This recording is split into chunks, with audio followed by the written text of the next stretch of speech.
ante el mundo era un tipazo. O sea, ustedes no se imaginan, el tipo más sociable, el que tenía amigos, el que ayudaba, el que compartía, el más divertido, el más noble, el más tranquilo, porque yo creo que en mi mente yo quería ese hombre fantástico que él le mostraba al mundo y que yo en la intimidad sabía que no existía.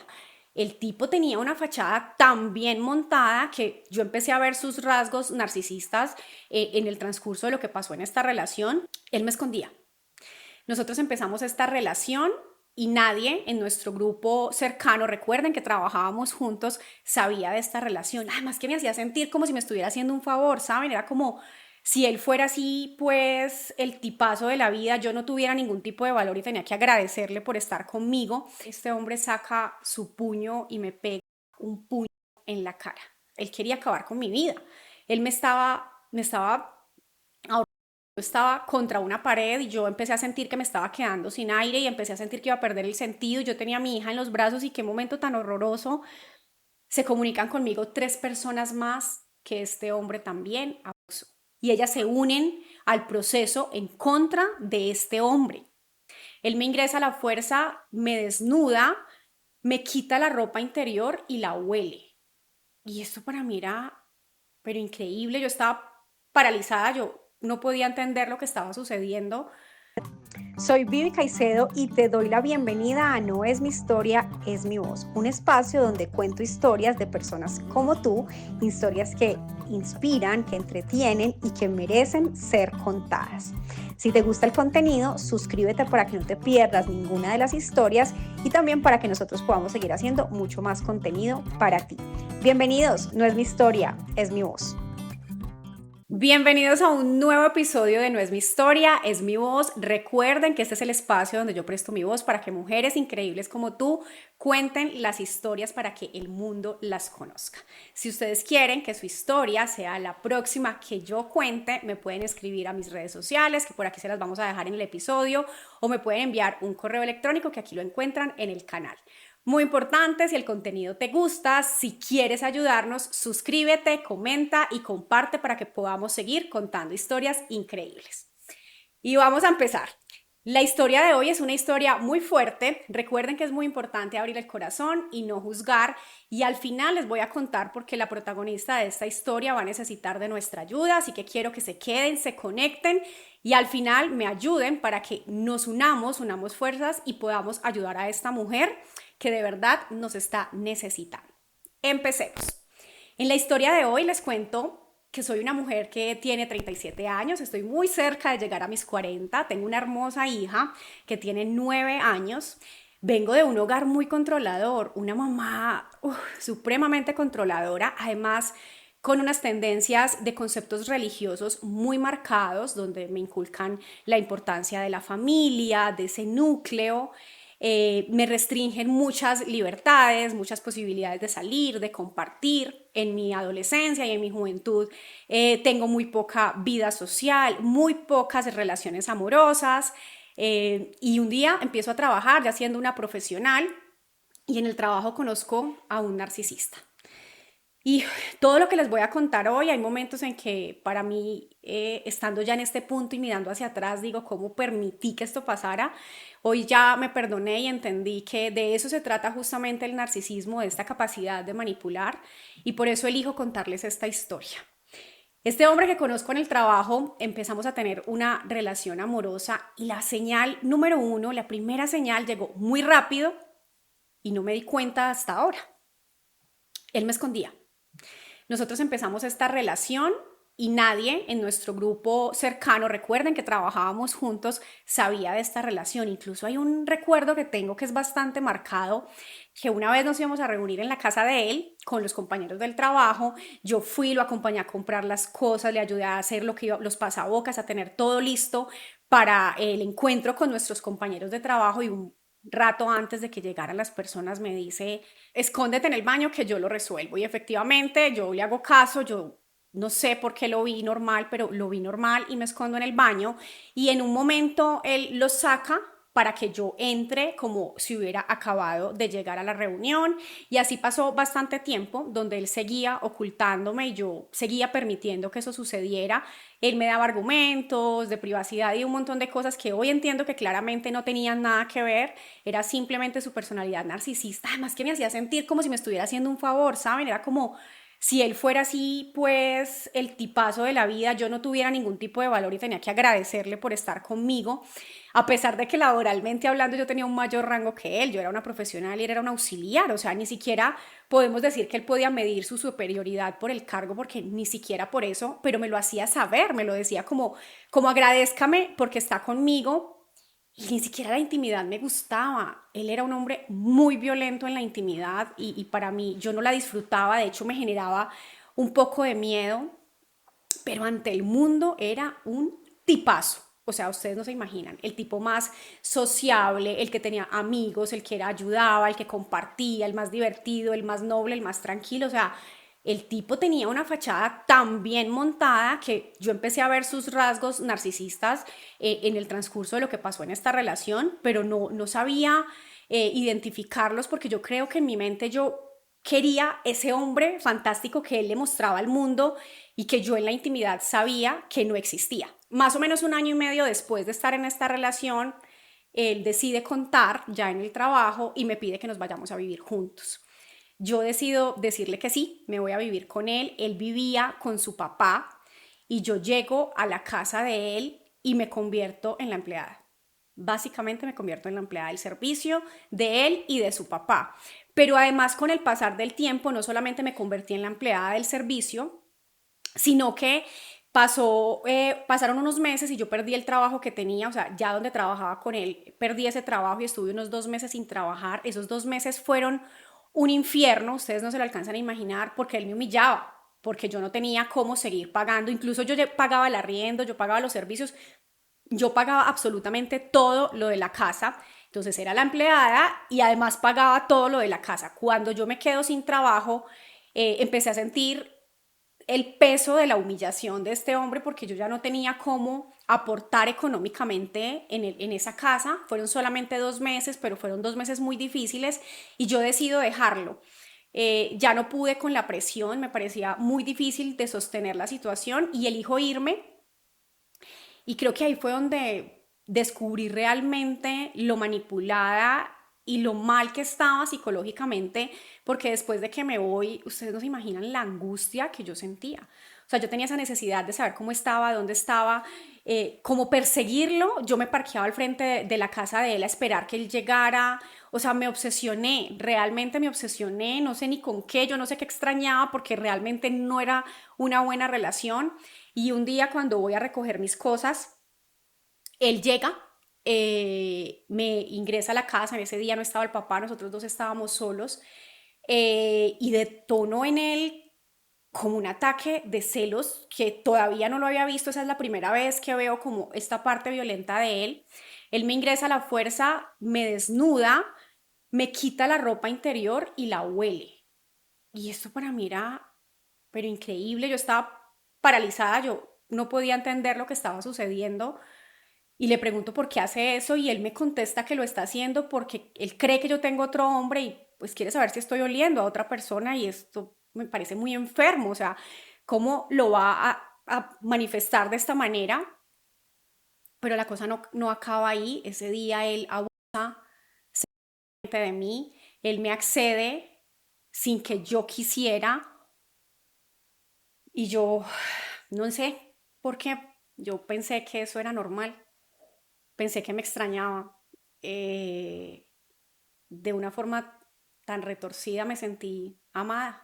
Eso que había pasado me daba la sensación de que me amaba, que me había extrañado. Sin embargo, me voy ese día, perdemos el contacto y más o menos un mes después yo descubro que estoy embarazada. Hasta el momento yo no estoy segura si mi hija es producto de esa violación de ese día o alguno de los encuentros anteriores a ese día.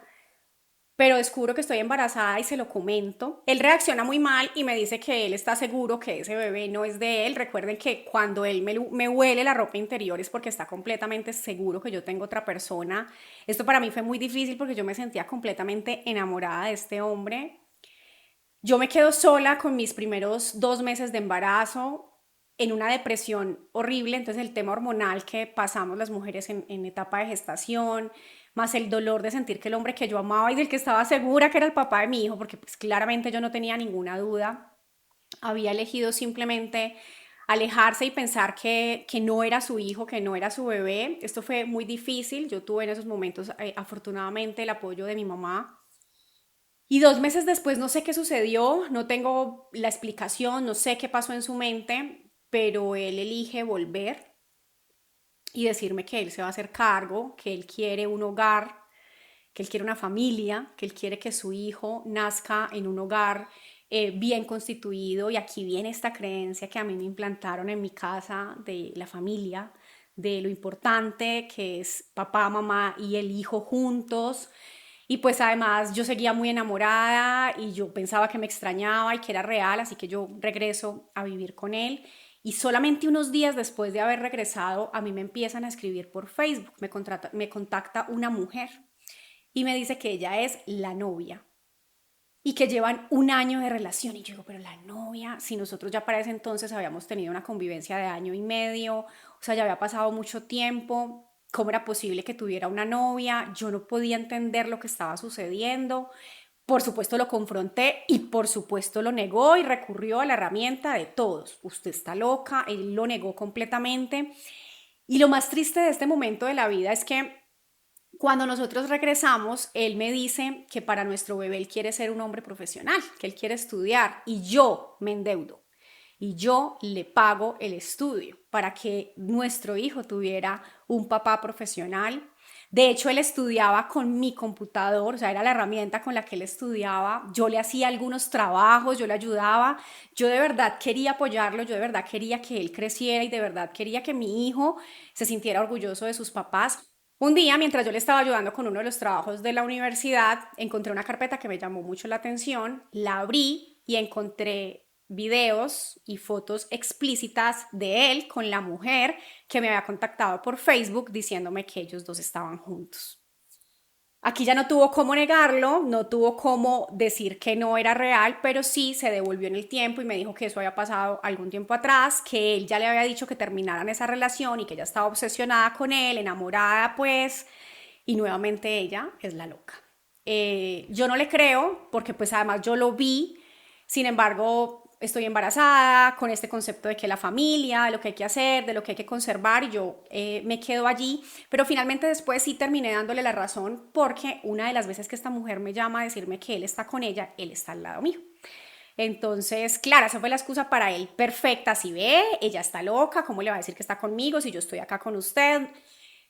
Digamos que se le hizo muy fácil cubrir su engaño porque de alguna manera esta mujer sí estaba mintiendo.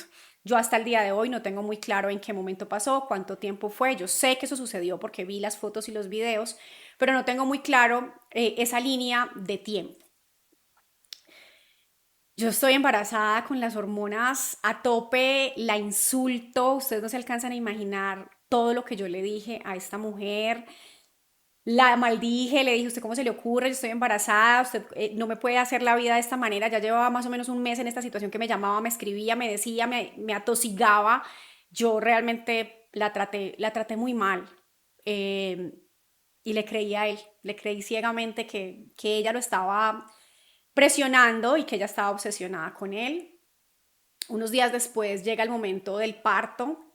Fue un parto muy sufrido porque yo empiezo con una infección urinaria, me llevan al médico, hubo una negligencia médica y yo termino en la unidad de cuidados intensivos con muy pocas probabilidades de que mi hijo naciera, bueno, mi hija, que hasta ese momento nos dimos cuenta que era una niña, en las ecografías no se dejó ver, era muy inquieta, se movía mucho y nos dimos cuenta muy cerca de los días del parto que iba a ser una niña y fue muy difícil en estar en la unidad de cuidados intensivos donde no me dan casi posibilidades de que mi hija fuera a vivir, pero aquí ocurrió un milagro, mi hija pudo nacer, lo logró, ganó esa batalla y empezó un momento muy bonito porque nuevamente ese hombre bonito, perfecto, además de ser un muy buen hombre, se volvió un muy buen esposo. Cuando él cargó a su hija, lloró de la emoción, lloró de la felicidad, estuvo súper pendiente de mí, súper pendiente de ella y nació la esperanza en mí como de pensar que iba a mejorar nuestra relación y que todos estos episodios de violencia económica, de violencia psicológica que había pasado, pues habían quedado en el pasado. Y sí, fueron unos meses, unos muy buenos meses. Pasaron unos días de tranquilidad, él estaba feliz con su paternidad, estábamos tranquilos como familia, pero este agotamiento que sufrimos las mamás en los primeros meses, que nos sentimos tan cansadas, una noche cualquiera yo estaba amamantando a mi bebé y estaba muy cansada, o sea, yo me estaba literalmente durmiendo sobre ella y luchando para no dormirme y luchando por amamantarla porque tenía que estar bien, despierta, que no se me fuera a ahogar, un montón de cosas, hasta que un momento en que colapsé y yo tomo la niña y la pongo nuevamente en su cuna y digo, no puedo más, no soy capaz. Y yo esperé una reacción empática de mi pareja y por el contrario, este hombre saca su puño y me pega un puño en la cara. Y me dice, usted a mi hija no me la va a humillar por comida. Y eso fue como quedar en shock, el respaldo que esperas de tu pareja, porque estaba muy colapsada. O sea, realmente yo no estaba rechazando, no estaba humillando, simplemente estaba físicamente colapsada, estaba muy cansada y este hombre saca este golpe y me lo pone en la cara y esto fue muy duro, era muy tarde en la noche. Yo me acuesto a dormir y al día siguiente voy a denunciarlo. Voy a poner la denuncia por maltrato. Me toman la declaración, me ven cómo estoy, claramente estoy hinchada, morada, era un hombre muy grande, era un hombre que hacía mucho ejercicio y pues ponerme un golpe de estos en la cara y cuando yo termino de hacer la denuncia, hacen una citación para que él se presente y la citación me la entregan a mí y me dicen que se la pase a él. Y aquí donde uno queda en shock con el sistema judicial, o sea, yo le digo a la persona que recibe la denuncia, o sea, usted me está mandando a que yo enfrente a mi agresor, el hombre que me golpeó y me puso el ojo así, y le diga, mira, te acabo de denunciar por violencia y tienes que presentarte. Yo no puedo arriesgar mi vida de esa manera. Yo al otro día no le paso la citación, pero sí me siento a hablar con él y él me dice, tú estás confundida, eso no fue lo que pasó. Y yo pensaba, pero ¿cómo no voy a estar confundida y cómo esto no pasó si el golpe lo tengo? O sea, claramente me pegó un golpe en la cara y él trataba de seguirme manipulando para que yo pensara que esto no había ocurrido. O sea, yo ni siquiera entiendo él cómo quería hacerme cambiar de opinión y yo me quedé. Unos meses después a mí me cambian en el trabajo y me toca empezar a trabajar en unos municipios.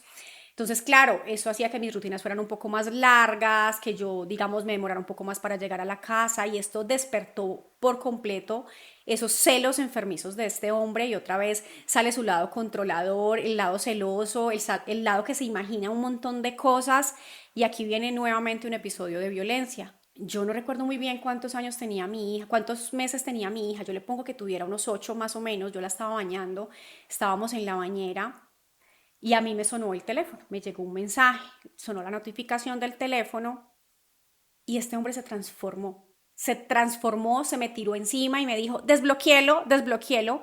Y yo en este momento tenía a la niña enjabonada dentro de la bañera. Yo no tenía cómo soltarla para desbloquear el teléfono y alcanzan a pasar un montón de cosas. Si la suelto se ahoga, si la cojo se me resbala. ¿Qué hago con la niña? Y el hombre estaba enseguecido gritando, me desbloqueé el teléfono y dice, pero espere que tengo la niña, ¿cómo hago con la niña? Espere. Y yo lo único que logré como pensar y resolver fue que la abracé, la agarré, la puse contra mi pecho para que no se me fuera a caer y él me ahorca. Él me coge el cuello, me coge contra una pared y empieza a ahorcar.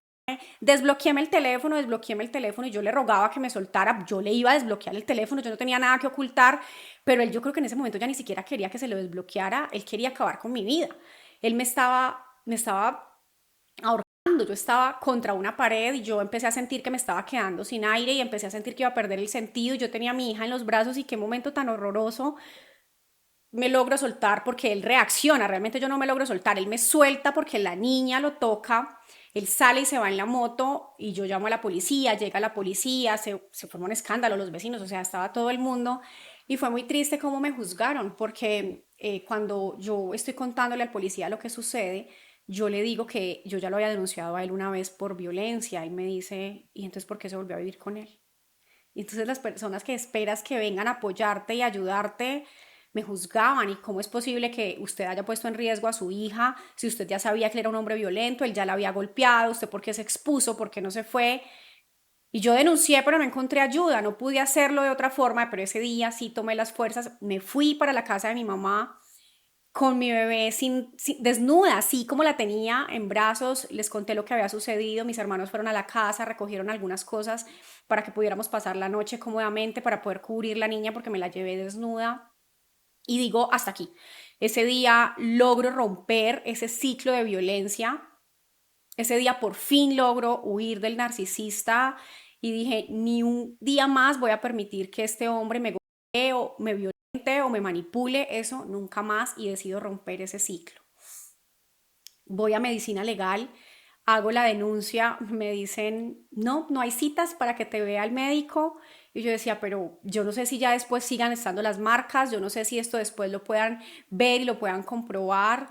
Y me mandaban de un lado al otro y aquí no hay quien atienda y aquí no, y la cita. Y nuevamente terminan en que me entregan la citación para que se la pase a él, que por supuesto esta citación tampoco se la entregué.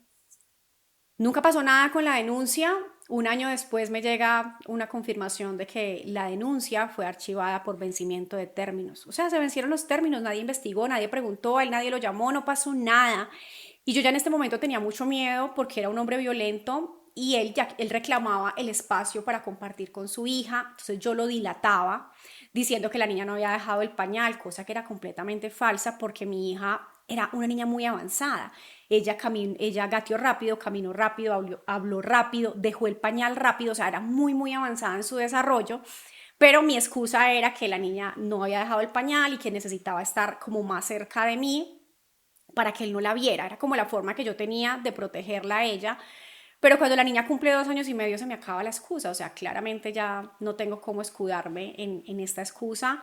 Y legalmente él logra que le den unos espacios para compartir con la niña, aunque yo no esté, ¿sí? Digamos que hasta ese momento él iba y la visitaba en la casa, pero no tenía todavía esos espacios. Y este miedo que yo sentía se acrecentó porque una de las veces que él iba a visitarla, él entraba, por supuesto, a la casa y pues tenía la excusa de ir a ver la niña o llevar alguna cosa que había comprado. Y en una de estas ocasiones él intentó nuevamente abusarme. Él empezó a tocarme en una de esas visitas y yo ya por eso no permitía que él estuviera con nosotras sola. Pero entonces yo hasta ese momento nunca pensé que mi hija pudiera estar en un riesgo de abuso, pero sí pensaba que él era un hombre muy violento y no quería que la niña compartiera con él, pero no pude hacer nada más y empiezan a darle tiempo con la niña. Yo decidí pensar que, que iba a estar bien, que no iba a pasar nada, entonces yo hablaba con él, le decía comparte con la niña te quiere, la niña le tenía mucho cariño a su papá, pero era una cosa muy curiosa, él cada 2 semanas la tenía los fines de semana y él se la llevaba al mediodía y por ahí a las 2 horas me estaba llamando a decirme, ya se la llevo, sabiendo que en teoría él tenía todo el fin de semana para pasar con ella. Yo le decía, pero ¿por qué no compartes más? ¿Por qué no estás más tiempo con la niña? Ya te extraña, ya te quiere. No porque a mí me estorbara mi hija, porque yo ya llevaba mucho tiempo compartiendo con ella todos los días y en mi dinámica eso estaba perfecto, sino que yo realmente quería que mi hija tuviera la figura de su papá presente. Y en una de esas, bueno, yo siempre le preguntaba que qué habían hecho y ella siempre me decía, no, estaba viendo fútbol con mi papá o estaba viendo jugar a mi papá. O sea, como que no habían espacios donde realmente la niña pudiera compartir un tiempo de calidad con su papá. En una de estas visitas, la niña estaba cerca de cumplir sus 3 años, más o menos era por esa época, y nosotras siempre hemos tenido una rutina antes de dormir. Yo la baño, le pongo musiquita relajante, le hago masajito, o sea, como un ritual muy bonito. Antes de dormir, ella se recuesta en mi pechito y dormimos así. Ese siempre ha sido nuestro ritual hasta hoy, que ya tiene 9 años. Estando en este ritual, cuando yo estoy lavando las partes íntimas, ella me dice, mi papá me besó ahí. Pues yo, ¿ahí dónde? te besó en la barriga. Digamos que es un juego como muy común de hacer cosquillas con la boca en la barriga de un bebé y yo fue lo primero que pensé y ella me dijo, no, ahí, y se seguía señalando. Y yo trataba de encontrarle una respuesta a lo que ella me estaba explicando y yo, pero te estaba haciendo cosquillas. No, mamá, él me besó ahí. Y la niña insistía mucho en señalarse sus partes íntimas y en decirme que su papá la besó ahí, cuando ella ya como que se desespera porque yo trato como de encontrarle una explicación y me dice, no mamá, mi papá me besó la vagina. Y tú me dices que ahí no se toca y no se toca y él me tocó. Esa es la frase que me cambió la vida.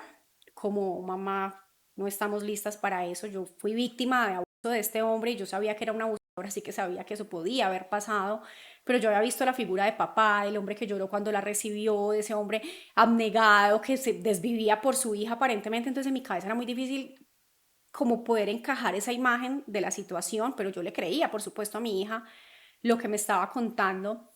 Y esto quiero decírselos como mamá, o sea, si ustedes tienen una hija o un hijo, enséñenle que hay partes que no se tocan porque mi hija me lanzó la alerta inmediatamente, o sea, ella ese mismo día me lo dijo porque nosotros teníamos además una canción respecto a no tocar sus partes íntimas y eso fue lo que hizo que para la niña eso no fuera normal, porque es probable que si yo no hubiera sido tan insistente en este tema, pues la niña hubiera visto esto como algo más normal y no lo vio de esa manera y hoy me alegra de haberlo hecho y de haberle generado a ella esa alerta de que eso no estaba bien.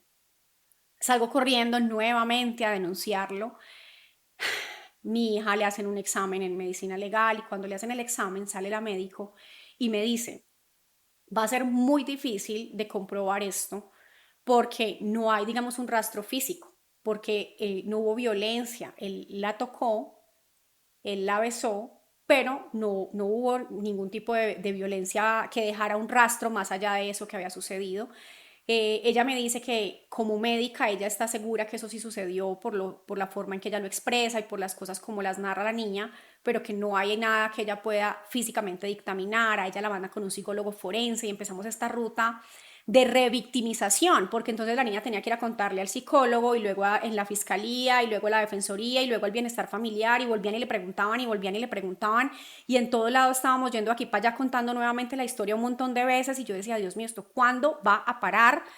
Porque yo no quería que mi hija se quedara con eso, o sea, si bien ella lo vio como algo que no era normal y algo que le preocupaba, pero el hecho de que se lo estuviéramos todo el tiempo preguntando y recordando y recordando y recordando, eso lo iba a terminar de rayar mucho más profundo en su inconsciente y yo no quería que esto pasara, pero yo seguí adelante con la denuncia y en el proceso se comunican conmigo 3 personas más que este hombre también abusó. Personas que eran familiares suyas, 2 familiares y una de sus exparejas. Y me decían básicamente, gracias porque nosotras no fuimos capaces de denunciar, gracias por alzar la voz por nosotras y nos unimos a la denuncia y ellas se unen al proceso en contra de este hombre. Desafortunadamente yo no tengo los recursos económicos para pagar un abogado, entonces estoy en manos de un abogado de oficio y de la fiscalía, que son las personas encargadas de llevar adelante todo este caso. Y pasaron 4 años sin que pasara nada. Durante ese tiempo yo quería seguir protegiendo a la niña, entonces yo inicialmente no les conté, no conté en mi casa, yo no le dije a mi mamá lo que estaba sucediendo, solamente le dije que él tenía prohibido entrar allá, él tampoco sabía que yo ya lo había denunciado, entonces él me llamaba y yo no le contestaba y a lo que vio que yo no le contestaba, entonces se comunicaba con mi mamá y hacía las videollamadas con mi mamá. Pero después de este episodio ya la niña le cogió miedo, la niña no quería ni hablar con él, ni verse con él, no quería nada con él. O sea, realmente en este momento esa figura de papá que la niña siempre había tenido, porque ella quería mucho a su papá, se desvaneció y ella ya no tenía ganas de hablar con su papá, ya no quería, entonces era mi miedo, mi interés de que la niña no se acercara a él, pero ya la niña tampoco lo quería hacer. Hasta que me toca contarle a mi mamá porque mi mamá sí le estaba recibiendo las videollamadas y pasó lo increíble y es que mi familia no me cree. Mi familia elige no creerme pues básicamente le cuentan, él se entera de la denuncia, por supuesto puso el grito en el cielo, me dijo, usted me dañó la vida, eso no pasó, usted es una loca, no puede ser que usted haya hecho eso no es verdad, usted se lo inventó, ni siquiera pues que la niña se lo inventó, sino que yo me lo inventé. Y empieza, digamos, como este tema legal que duró 4 años quieto. Hasta el año pasado, el año 2024, tuvimos la primera audiencia donde básicamente era como mostrar algunas cosas. Y ahorita en 2025, en este primer trimestre, tuvimos la segunda audiencia donde él llega con la abogada a atacar. Básicamente, yo soy una loca, una manipuladora, yo me inventé la historia, yo manipulé a las otras personas para que dieran el testimonio, que además son personas que son de su lado, son familia de él, pero él dice que soy yo la manipuladora. Y así se desarrolla esta audiencia de él atacando y atacando y su abogada atacando y atacando y mi abogada en completo silencio. No sé si no preparó el caso, no sé si por ser un caso de oficio no lo hizo, no le interesa, yo no lo sé, no lo sé, hasta el día de hoy no lo sé. Sé que el proceso está ahí, sigue vigente y que esa es una de las razones por las que yo elijo contar esta historia, porque yo quiero que a través de esta cámara, si alguien está viendo esto y puede prestar su ayuda jurídica, yo no tengo los recursos para pagarlo, pero necesito la ayuda de un abogado. Y decirles, para cerrarles esta historia, que si ustedes están viviendo una relación con un narcisista, no se sientan culpables, aunque hoy lo veo y digo, ¿cómo lo pude soportar? ¿Cómo le creí? Esa es realmente la relación con un narcisista. Ser capaz de manipular hasta el punto de normalizar un montón de situaciones de violencia física, económica, psicológica. Así que hoy yo alzo mi voz para contar esta historia diciendo, si estás pasando por una relación con un narcisista, no te culpes, no es tu culpa. Hay realmente un tema psicológico de fondo muy grande. Yo en todo este proceso de sanar, de hacer terapia, de encontrar mi camino, descubrí que yo soy una niña abusada. Mi papá también me abusó cuando estaba pequeña y eso se representó nuevamente en la generación de mi hija.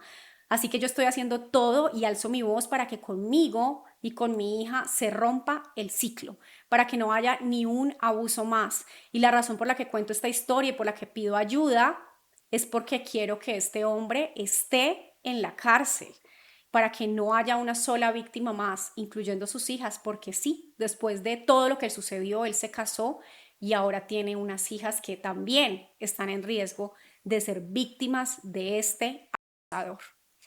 Así que por eso hoy elegí contar esta historia, alzar mi voz por todas las mujeres abusadas, por todas las víctimas de narcisistas que se sienten culpables por cosas que no tienen la culpa. Y alzo mi voz para romper el ciclo, para que mis generaciones pasadas y futuras estén tranquilas y libres de hombres que abusan.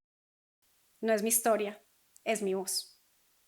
Normalmente las historias no terminan así, normalmente hacemos ese corte allá, pero esta historia creo que merecía que nuevamente volviera en mi papel de Vivi Caicedo para dirigirme a ustedes y pedirles ayuda.